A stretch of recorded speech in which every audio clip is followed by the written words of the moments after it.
할렐루야. 오늘은 신약성경 에베소서 1장 2절에 나와 있는 본문을 근거로 해서 은혜와 평강이라는 제목으로 여러분과 잠시 말씀의 은혜를 나누고자 합니다. 원래 사도 바울의 이름은 사울이었습니다. 그것은 큰 사람을 의미하는 것이었죠. 이스라엘의 초대 왕의 이름이 무엇이었습니까? 사울이었죠. 그는 베냐민 지파에 속한 사람이었습니다.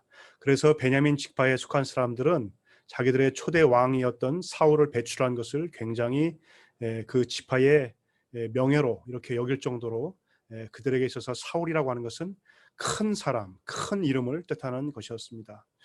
그러나 우리는 사도행전 13장 9절을 통해서 사도로 부르심을 받은 후에 사도 바울의 그 이름이 변하는 것을 알 수가 있습니다.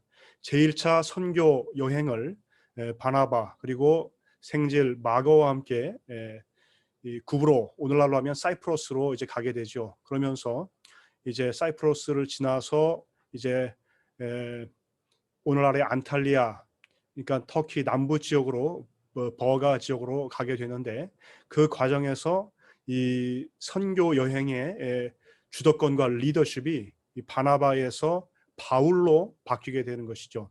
그런데 그 과정에서 이 바울의 이름도 바뀌게 됩니다. 원래 사도 바울의 이름이 사울이었죠. 그런데 그 과정에서 이 구브로 섬을 지나면서 사도 바울의 이름이 사울에서 바울로 되고, 그 이후로부터는 바울로 표현되는 것을 우리가 신약성경에서 볼 수가 있습니다.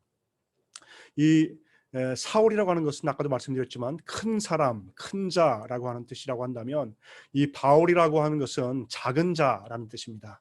그리고 단념하다라는 그런 뜻이 담겨 있는데, 동사 파우오에서 이것이 유래가 된 이 파울로스라고 하는 그런 어휘가 되겠습니다.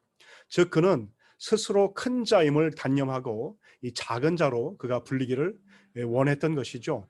베냐민 지파요, 히브리인 중에 히브리인이요, 그리고 바리새인 중에서 바리새인 중이었던 그래서 율법의 의로는 흠이 없다고 스스로 자랑할 만한 그가 아니었습니까? 이스라엘의 최고 랍비 가말리엘의 문화생이었던 그 사도 바울, 그는 로마의 시민권도 가지고 있을 정도로 대단한 재력가였고, 그리고 학식과 실력을 두루 겸비한 그런 사람이었습니다. 자신을 내세우고 자랑할 것이 너무나 많은 그러한 사람이었죠. 그러나 그가 다메섹 도상에서 예수 믿는 사람들을 핍박하고 잡아 죽이러 가는 그 과정에서 예수 그리스도를 만나지 않습니까? 그리고 예수님께서 그를 만나셔서 사울아 사울아 내가 어찌하여 나를 핍박하느냐 라고 이렇게 말하시고, 그를 친히 만나 주심을 통해서 그를 사도로 부르시는 그러한 소명의 기사가 성경에 기록되어 있는 것을 보게 되었죠. 비로소 그의 눈에서 영적인 비늘이 벗겨지는 순간이었습니다. 그리고 자신의 영적인 정확한 상태를 보지 못하던 상태에서 이제 그는 자신의 영적인 상태가 무엇인지 정확히 볼 수가 있는 사람이 되었고, 그리고 제1차 전도 여행을 하면서 그의 이름이 사울에서 작은 자 바울로 그가 변화된 것을 볼 수가 있죠. 이렇게 은혜는 우리를 바꾸는 것입니다. 은혜는 우리의 인생을 바꾸는 것이죠. 여러분, 레미제라블이라고 하는 그 소설 속에서도 그 장발장이라는 사람이 자기 조카들과 나누어 먹을 그 빵 한 조각을 얻기 위해서 훔쳤다가 그것으로 인해서 오랫동안 감옥살이를 하지 않습니까? 그리고 나와서 거기서 그가 풀려 나와서 그가 성당에 들어가게 되고, 거기에서 밥을 얻어먹고 잠을 자고, 거기서 은수저를 훔쳐서 그가 도망을 가는데, 거기에서 어떻게 됩니까? 경찰이 그가 그 도둑질한 것을 알게 되고 그것을 이제 잡아가려고 하는데, 그 성당의 신부가 어떻게 합니까? 은 그릇까지도 주면서, 아니 자네 내가 어제 이것까지 주려고 했는데 왜 이것은 가지고 가지 않았는가? 라고 하면서 은혜를 베풀었죠. 사랑과 용서를 베풀었죠. 그것으로 인해서 이 장발장의 인생이 변화되지 않습니까? 그것과는 대조되는 인물이 나오지요. 그것은 바로 경위 자비에르라는 경찰이 나와서 계속해서 이 장발장의 뒤를 쫓으면서 그의 신분을 그의 죄수로서의 신분이 확실한 것을 그가 물증을 잡기 위해서 여러 번 그의 뒤를 쫓아다니면서 그것을 캐고 결국에는 그러한 과정 속에서 이 장발장이 피해 다녀야 했던 것을 우리가 보게 되죠. 그러나 여러분, 그 장발장을 진정으로 변화시켰던 것은 무엇입니까? 그것은 자비에르가 역을 맡았던 그런 율법적인 그런 정죄와 판단과 심판이 이 장발장의 인생을 변화시켰던 것이 아니고 그에게 베풀었던 그런 그 성당의 성당의 사제가 베푼 바로 용서와 그 사랑과 그 은혜가 이 장발장의 인생을 새롭게 살고 출발할 수 있도록 변화시켰던 것이 아닙니까? 여러분, 바로 이렇게 우리의 인생을 변화시키는 것이 이 하나님의 놀라운 은혜에 기인한다고 하는 것입니다. 여러분, 필립 얀시가 쓴 놀라운 하나님의 은혜라고 하는 그 책에 보면 그 당시에 그 LA의 사과 전화, pardon 텔레폰이라는 것이 있는데 그 텔레폰 박스 앞에서 사람들이 줄을 서서 기다린다고 합니다. 오랫동안 사람들은 모르지만 내가 교통사고를 내서 5명을 치워 죽였는데 그 대상자가 그 가족이 누군지는 모르지만 내가 그것을 숨기고 살았는데 내가 그 가족들에게 용서를 구하고 싶고, 그리고 또 여러 가지 몹쓸 짓을 해서 나쁜 짓을 했는데 인생의 많은 시간들을 살고 이제 인생의 노년이 돼서 그것을 꼭 용서를 구하고 싶은 그런 사람들이 줄을 서서 기다리던 그 전화, 여러분, 그들에게 필요한 것은 무엇인가요? 바로 용서의 메시지가 아닙니까? 바로 그들을 향한 긍휼과 용납과 받아들임과 그것이 아닙니까? 이것이 바로 하나님의 우리 죄인들을 향한 은혜라는 것이고, 우리 죄인들에게 필요한 것이 정말 무엇인가라고 하는 것을 우리에게 보여주고 있다는 것이죠. 바로 사도 바울의 그 한 인생을 송두리째 변화시켜서 그를 이방인의 사도로 살게 하시고 이방인의 사도로 섬기면서 그가 수많은 역경과 어려움과 고난을 겪었음에도 불구하고, 그럼에도 불구하고 그가 그 길을 결연히 걸어갈 수 있었던 그 본연적인 그 인생의 사역의 원동력이 무엇입니까? 바로 은혜가 아닙니까? 하나님의 은혜. 바로 그래서 여러분, 이 은혜가 정말로 우리 자신들을 만들고 우리의 됨됨이를 만들고 우리의 인생을 만들고 우리의 인생을 결정하고 우리의 사역을 결정하고 우리의 성도로서의 모습을 결정하는 것이 이 은혜인이라고 하는 것을 다시 우리 한번 보게 되는 것이죠. 여러분, 저 자신도 대학 생활들을 되돌아볼 때 여러분, 그 가운데서 제가 모태신앙이었지만 하나님을 떠나서 살았습니다. 하나님과의 인격적인 만남이 없는 가운데서 술 마시고, 그리고 인생의 무의미와 허무함 속에서 지내고, 그리고 학생 데모대를 뒤따라 다니면서 이 현 정부와 사회를 향해서 질타하고 돌을 던지던 그런 인생을 살다가 다시 거기서 여러분, 바로 그 돌을 맞아야 할 사람은 저 자신인 것을 발견하게 되죠. 그리고 주님 앞에 나가서 주님을 구하게 되고 찾고, 그리고 그 가운데 하나님께서 은혜를 주셔서 저의 죄인 된 것을 고백하게 하시고 성령의 조명을 통해서 저의 모든 죄악들을 회개하게 하시고 통해 자복하게 하시고 회개의 눈물을 주시고 회개의 역사를 주시고, 그런 가운데 하나님께서 저를 불러주시고 어느 날 1999년 CCC 원단 금식 수련회 그 기간에 저를 선교사로 불러주셔서 이 놀라운 하나님의 부르심에 제가 응답하고 선교사로서 제가 살 수 있었던 것이 아닙니까? 어떻게 저 같은 죄인이 이 하나님의 용서를 받은 것에도 여러분 충분하고 감격인데, 또 하나님의 종으로 목사가 되고 선교사가 돼서 복음을 수종들고 또 이 놀라운 하나님의 이 복음, 하나님의 말씀을 수종드는 그런 삶을 살 수 있는 그러한 특권을 얻었을까요?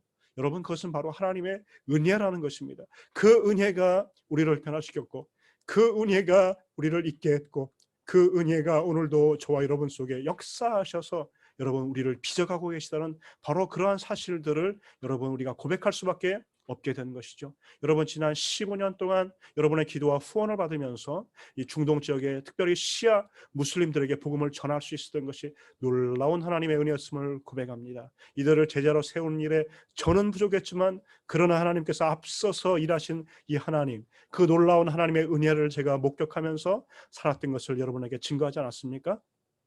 여러분, 그리고 이 이슬람의 영이 지배하는 그러한 땅에서 소수의 현지 성도들을 대상으로 이 기쁨으로 사역을 어려움 가운데서도 감당할 수 있었던 것이 바로 이 하나님의 놀라운 은혜가 아니겠습니까? 그리고 이런 이란인 현지 신학교를 또 이제 제가 안신년 기간 동안에 좀 더 업그레이드 해야 되겠다 이런 마음을 가지고 안신년 기간 동안 이 박사과정 공부할 수 있게 하신 것도 하나님의 은혜이고, 또 그 과정 속에서 이 코스웍을 다 마치게 하신 것도 하나님의 은혜셨습니다. 그리고 이제 논문만 남기고 그 가운데서 선교지로 돌아가기 전에 여러 교수님들을 만나면서 우리가 터키에서 또 이렇게 이란인 현지 신학교를 우리가 업그레이드 하는데 교수님들의 가르침이 필요합니다. 오셔서 영어로 이렇게 좀 일주일씩 집중 강의를 해주실 수 있겠습니까? 이렇게 요청을 드렸는데, 참 놀랍게도 현직 신학교 교수님들께서 한 10분 정도 되시는 분들이 흔쾌히, 그것도 자비량으로 그곳에 오시고, 비행기 타고 오시고 일주일 동안 우리 현지인들을, 신학생들을 이렇게 영어 강의로 섬겨주시겠다고 흔쾌히 허락하시는 것을 보면서 저는 굉장히 마음이 설레었습니다. 그리고서 현지로 돌아가려고 하는 그런 찰나에 코로나19가 터졌죠. 그리고 1년이라는 세월이 이렇게 지나면서 그 기간 동안 여러분과 제가 이렇게 다시 볼 수가 있게 된 그런 상황이 된 것이죠. 바로 그 1년을 보내면서 제가 커다랗게 깨닫는 것, 본질적인 것은 바로 무엇이냐면, 그래, 하나님의 일은 학위로 하는 것이 아니지, 우리 사람의 지식으로 하는 것도 아니고, 우리의 높은 학력으로 하는 것도 아니지, 이것이 하나님의 사람을 만들어내는 것이 하나님의 은혜로 하나님의 사람들을 만들어내는 것이지 라고 하는 것을 다시 한번 깊이 깨닫고, 다시 한번 더 각성하고, 아무리 훌륭한 교수, 아무리 훌륭한 가르침이라 할지라도 그들을 향한 긍휼과 그들을 향한 기도와 하나님의 은혜 부어주심이 없이는 절대로 그들이 하나님의 백성이 될 수가 없고, 하나님의 제자가 될 수가 없고, 하나님의 성도가 될 수가 없고, 하나님의 목자가 될 수가 없고, 여러분, 그것을 깨닫게 된 것이 아닙니까? 바로 이것을 이 기간 동안에 더 깊이 깨닫는 은혜를 주신 하나님께 또한 감사를 드립니다. 오늘 본문을 보면 사도 바울이 쓴 이 편지의 서두 부분이 되겠습니다. 그런데 여러분, 사도 바울이 쓴 모든 이 편지의 서두 부분에는 이 공통적으로 반복되는 구절들이 있죠. 은혜와 평강이라고 하는 바로 이 오늘 본문의 이 구절입니다. 어쩌면 이것은 상투적인 인사말처럼 보입니다. 그래서 우리는 이것을 아무렇지도 않게 그냥 간과하기 쉬운 그런 구절일 수도 있는 것이죠. 그러나 여러분, 한번 생각해 보세요. 사도가 이 은혜와 평강이라고 하는 이 구절을 그가 쓴 모든 편지에 빠짐없이 언급하고 있다고 하는 것은 그만큼 그것이, 그 은혜와 평강이라고 하는 것이 얼마나 중요한가라고 하는 것을 우리에게 반증하고 있는 것이 아니겠습니까? 이 은혜, 카리스라고 하는 이 말은 무엇입니까? 이 자발적인 친절, 도움을 필요로 하는 자들을 향한 그러한 동정과 관용의 행위를 말하고, 특별히 하나님께서 예수 그리스도 안에서, 예수 그리스도를 통해서 우리 피조물들에게 일방적으로 보여주신 그 구원의 사랑을 뜻할 때 사용된 어휘가 바로 이 은혜라고 하는 것이죠. 이 하나님은 은혜로 아담의 죄를 용서하시고 가죽옷을 지어서 짐승을 잡으시고 짐승을 죽이고 그 가죽옷으로 그의 죄를 가려주신 것이 하나님의 은혜가 아닙니까? 심판 가운데서 노아의 방주를 통해서 노아와 그 일가족을 구원해 주신 것이 하나님의 은혜가 아닙니까? 아브라함, 그의 가족이 우상 숭배할 때 갈대아 우르에서 그의 가족들을 불러주시고 그를 믿음의 주상으로 세우신 것이 하나님의 은혜가 아닙니까? 에서가 아니고 야곱을 택하신 것이 하나님의 은혜가 아닙니까? 사기꾼 같은 자, 속이는 자 야곱을 택하신 그것이 하나님의 은혜가 아닙니까? 우리에게 자격과 공로가 선행이, 그것이 우리가 받을 만한 뭔가가 있어서가 아니라 하나님의 절대적인 주권적인 섭리 속에서 택하시고 부르시고 우리를 빚어가시고 당신의 백성을 만드시는 것이 이 놀라운 하나님의 은혜가 아닙니까? 그를 변화시켜서 이스라엘로 변화시키시는 그 하나님의 은혜를 우리가 찬양하지 않을 수가 없는 것이죠.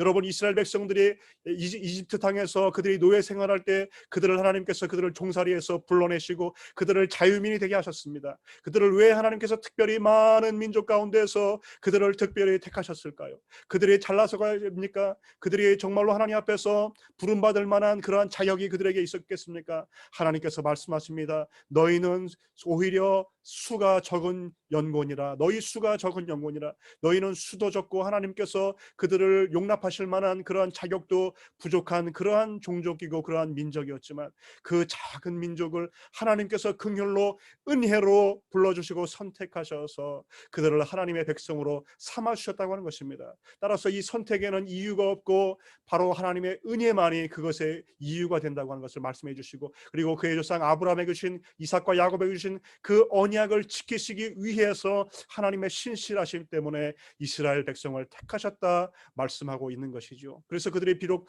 부족하다 할지라도 하나님께서 은혜로 그들을 인내하시면서 하나님의 백성 삼으시고 그들을 하나님의 백성으로 만들어 가시는 것을 우리가 보게 되는 것이죠. 그리고 신약에 와서 우리의 죄인들을 구원하시기 위해서, 온 인류를 구원하시기 위해서 하나님께서 친히 인간이 되셔서 이 땅에 오신 그 놀라운 은혜의 사건이 예수 그리스도 성육신의 사건이 아닙니까? 그 예수 그리스도께서 오셨고 우리의 죄를 대신해서 십자가에서 죽으셨고 약속대로 3일 만에 부활하시는 놀라운 표적을 우리에게 보여 주시지 않으셨습니까? 바로 그 부활하신 예수 그리스도께서 다메섹으로 가서 예수 믿는 자들을 잡아 죽이려고 하던 그 사울을 만나서 그를 변화시켰던 것이죠. 사울아 사울아 내가 어찌하여 나를 핍박하느냐, 그를 만나 주시고 사울이 거기서 꼬꾸라지고 그가 드디어 하나님을 알게 되고 예수가 주이신 것을 알게 되고 그가 변해서 사도가 되고 하나님의 복음을 위해서 수고하는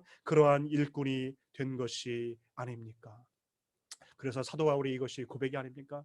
나의 나 된 것은 하나님의 은혜로다. 여러분, 이것이 있었기 때문에 사도 바울은 열등감 속에서 그가 찌그러지지 않을 수가 있었습니다. 여러분, 고린도후서 12장 1절에 이렇게 말씀합니다. 내가 아무것도 아니나 지극히 큰 사도들보다 조금도 부족하지 아니하노라. 그는 비록 키가 작고 남보다 외모가 좀 못했습니다. 그렇다 할지라도 하나님께서 그를 붙들어 주시고 불러 주셨기 때문에 그는 위축되지 않을 수 있었습니다. 그는 육신의 가시 같은 질병으로 인해서 그의 사도권이 의심을 받기도 했습니다. 그러나 하나님께서 그를 인정해 주셨기 때문에 그는 결연히 의연하게 그는 사도로서 삶을 감당할 수가 있었던 것이죠. 그는 늦게 사도로 부르심을 받아서 비록 부족한 면이 있었고 그가 언변의 말에 있어서는 비록 부족한 부분이 있었을지라도 그가 얼마나 진실되고 얼마나 충심으로 그가 사도로서 그의 생명을 아끼지 않고 그 사도로서의 사명을 감당했는지를 우리가 잘 알고 있지 않습니까? 그래서 세상 사람들이 몰라줘도 하나님께서 세상 사람들의 판단이 오히려 작은 것이라, 나를 평가하시고 나를 판단하실 리는 오직 하나님이시라 사도 바울이 고백하고 있는 것이 아닙니까? 그리고 그의 약한 것, 부족한 것을 가지고 나는 오히려 나의 약한 것을 자랑한다, 이렇게 말씀하고 있지 않습니까? 여러분, 바로 사도 바울의 이 놀라운 고백 속에 이 놀라운 하나님의 은혜 의식이 담겨 있는 것을 우리가 알 수가 있는 것이죠. 이 하나님의 은혜가 또한 그 안에서 역사에서 사도 바울이 살인자요 핍박자요 회방자로 살았던 그 모든 과거의 삶을, 여러분, 그 죄책감으로부터 그를 자유케 했던 것이 아닙니까? 여러분, 우리 한국 교회의 대표적이고 정말로 존경을 받으시던 고 한경직 목사님께서 이 종교계의 노벨 평화상이라고 하는 이 템플턴상을 수상하실 때 그분의 고백이 무엇입니까? 여러분, 나는 죄인입니다. 일제 강점기 때 나는 신사참배를 했던 나는 죄인입니다. 그분이 그 자리에서 고백을 하셨을 정도로, 여러분은 그분의 마음속에 평생의 짐이 되고 평생의 죄책감으로 사로잡은 것이 바로 그가 일제 강점기 때 신사참배했던 것, 그 평생의 여러분 죄스러움과 죄책감으로 그분을 얼마나 괴롭혔는지를 우리가 알 수 있지 않겠습니까?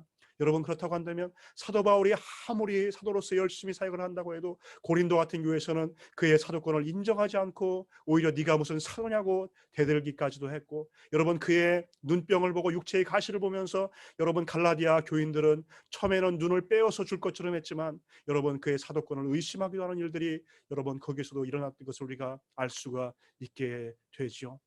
여러분, 그러나 사도 바울이 어떻게 그의 사역을 감당할 수가 있었겠습니까? 그의 죄책감, 그의 죄로 인한 그의 고민과 이 죄책감을 하나님께서 용서하시고 해결하시고 덮어주시는 이 은혜가 없었다고 한다면 어떻게 그 무거운 죄의 짐을 가지고, 어떻게 그 무거운 죄책감을 가지고 평생 그가 그 사도의 어려운 그 고난의 사역을 그가 감당할 수가 있었겠으며, 그 평생 그 반대와 그 대적자들의 그러한 비방들을 무릅쓰고 그가 그 일들을 감당할 수가 있었겠습니까? 여러분, 바로 이것이 하나님의 은혜가 아니겠습니까? 내 은혜가 내게 족하도다 하나님께서 말씀하셨잖아요. 그래서 여러분 디모데전서 1장 12절에서 14절에 이렇게 말씀합니다. 나를 등하게 하신 그리스도 예수 우리 주께 내가 감사함은 나를 충성되이 여겨 내게 직분을 맡기심이니 내가 전하는 회방자요 핍박자요 포행자였으나 도리어 긍휼을 입은 것은 내가 믿지 아니할 때에 알지 못하고 행하였습니다. 우리 주의 은혜가 그리스도 예수 안에 있는 믿음과 사랑과 함께 넘치도록 풍성하였도다.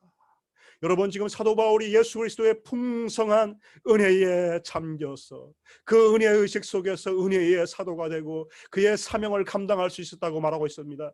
그가 정말로 너무나 수고하고 그 사도로서의 사명을 감당했지만 이것이 내가 한 것이 아니다, 하나님의 은혜라고 고백을 하게 되는 것이죠.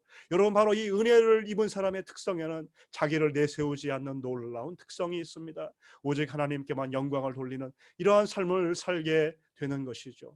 여러분 에베소 교인들은 어떤 자였습니까? 과거 하나님을 알지 못하던 자였습니다. 마술을 행하고 우상 숭배를 행하고 아데미 여신을 숭배하고 그 에베소가 음란한 땅이 아니었습니까? 그곳에서 음란과 우상 숭배에 찌들어 살던 사람이, 마술을 하던 사람들이, 다른 신을 숭배하던 사람들이 하나님께로 돌아와서 마술하던 책을 다 팔아버리고 그 하나님 살아계시고 참되신 그 하나님께 돌아와서 그들이 신앙생활을 하게 된 자들이 아니었습니까? 여러분 바로 그들에게 여러분 하나님께 돌아와서 그들이 성도가 되고 너희가 예수 안에서 신실한 자가 되었다 사도 바울이 말하고 1절에서 말하고 있는데 오늘 2절에서 사도 바울이 왜 그들에게 또다시 은혜와 평강을 기원하고 있을까요? 그 이유가 무엇일까요? 그것은 우리 성도에게 바로 그 은혜가 과거에도 필요했다면, 어제에도 필요했다면 오늘도 그 은혜가 필요하다고 하는 바로 그 사실입니다.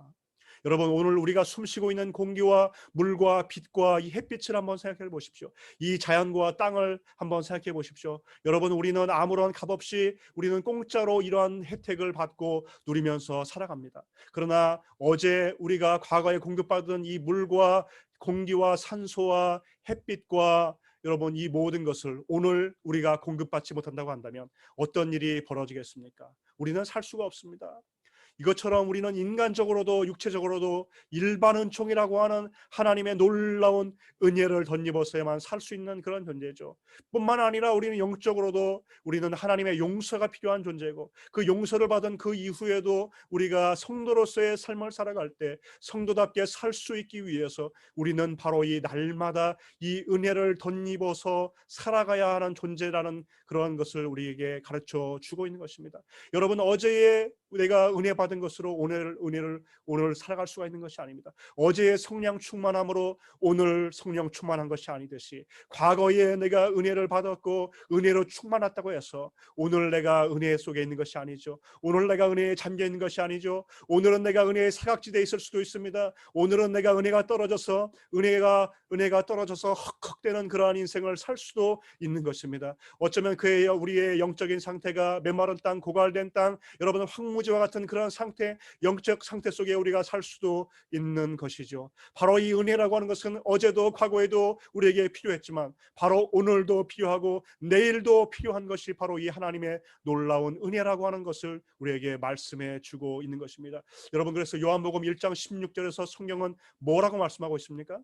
우리가 다 그의 충만한 데서 받으니 은혜 위에 은혜로라 이렇게 말씀하고 있습니다. 은혜 위에 은혜가 필요하다 말씀합니다. 카린 안티 카리토스입니다. grace upon grace입니다.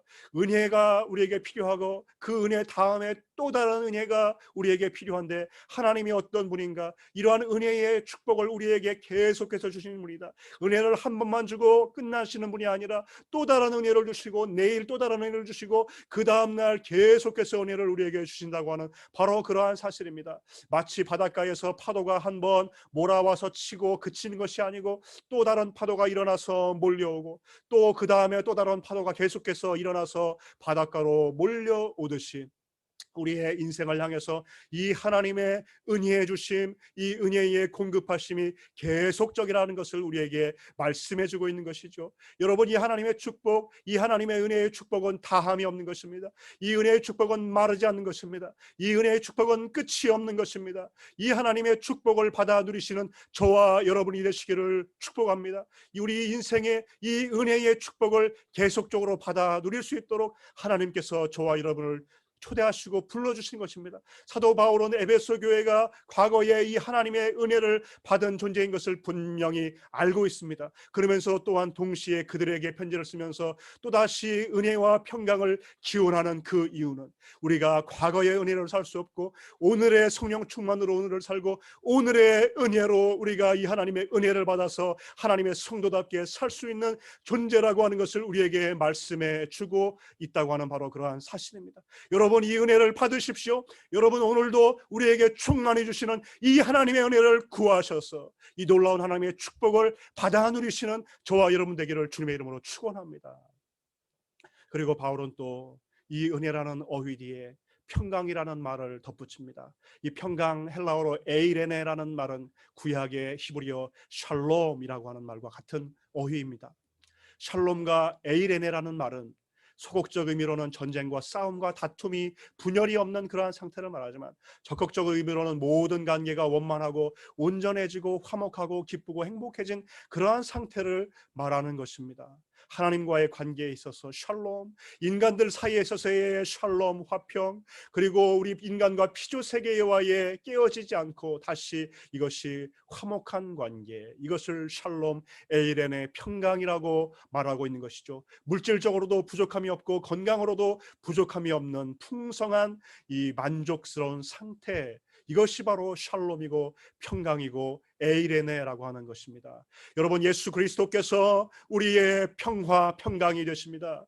그는 우리의 화평이신지라 둘로 하나를 만드사 원수된 것 곧 중간에 막힌 담을 허시고 자기의 육체로 허셨다 말씀하고 있습니다. 여러분, 에베소 교회는 어떤 교회입니까? 하나님에 의해서 죄를 용서를 받고 하나님과 원수된 사이에서 하나님과 화목된 그러한 존재가 되었습니다. 그렇다고 한다면 그들은 서로가 서로를 향해서 화목된 존재로 살아가야 될 존재라고 말씀하고 있는 것입니다. 그러나 여러분, 에베소 교회의 문제가 무엇이었습니까? 그것은 바로 에베소 교회의 구성원인 유대인 크리스찬과 이방인 성도들 사이에 여러분 눈에 보이지 않는 잡음과 분열과 갈등과 여러분 원수 맺음, 여러분 분열이 아닙니까? 그것이 하나가 되기를 원하는 것이죠. 그래서 에베소서 4장 1절에서 3절은 주도 하나요 하나님도 하나요 성령도 하나이니 너희가 성령의 하나 되게 하신 것을 힘써 지키라 사도 바울이 말하고 있지 않습니까? 그들이 하나 되는 것,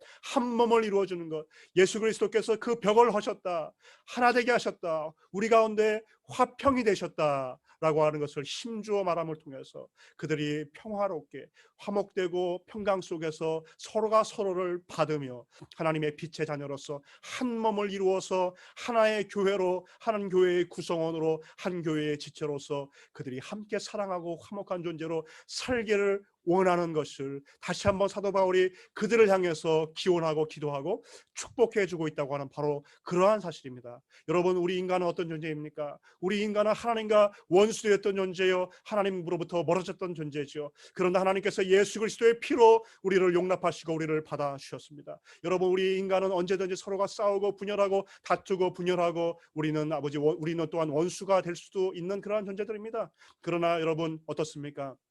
이것은 서로 사랑해서 결혼한 부부 사이에도 이러한 일들은 생길 수가 있죠.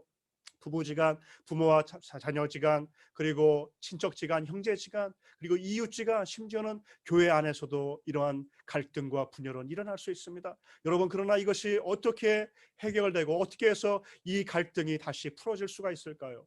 여러분, 그것은 바로 은혜라고 하는 것입니다. 하나님 아버지와 우리 주 예수 그리스도로 말미암는 은혜, 그리고 그 은혜로 말미암는 그 평강이라고 하는 것을 통해서 우리가 이 관계의 회복을 누릴 수가 있고 우리가 이 화목을 경험하고 이 화목을 실천하고 화목을 세상에 증거하는 공동체로, 교회로 우리가 부름받았다고 하는 것을 우리에게 보여주는 것이 아닙니까? 여러분, 기계도 여러분 오래 사용하다 보면 빡빡해져서 이것이 잘 작동되지 않을 때가 있습니다. 그럴 때 뭘 합니까? 그럴 때 기름을 쳐주면 다시 원활하게 돌아가는 게 되는 것이죠. 윤활유가 기계에도 필요한 것이죠. 우리 인간과 인간 사이의 관계 속에도 이러한 윤활유 같은 것이 필요합니다. 그것이 뭘까요? 은혜입니다. 뭘까요? 평강입니다.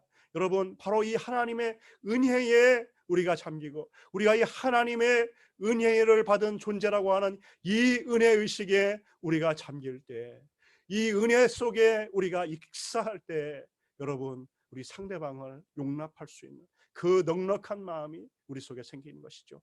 그리고 상대방을 향해서 우리 속에 강 같은 그런 평강이 우리 속에 주어진다고 하는 것을 우리가 볼 수가 있게 되는 것이죠. 여러분, 바울의 율법관에 관해서 권위자 중 한 사람인 프랭크 틸만이 에베소서 주석에서 이 바울의 인사말은 구약 민수기 6장 24절에서 26절에 제사장적 축복 언어를 반영한다 이렇게 말했습니다.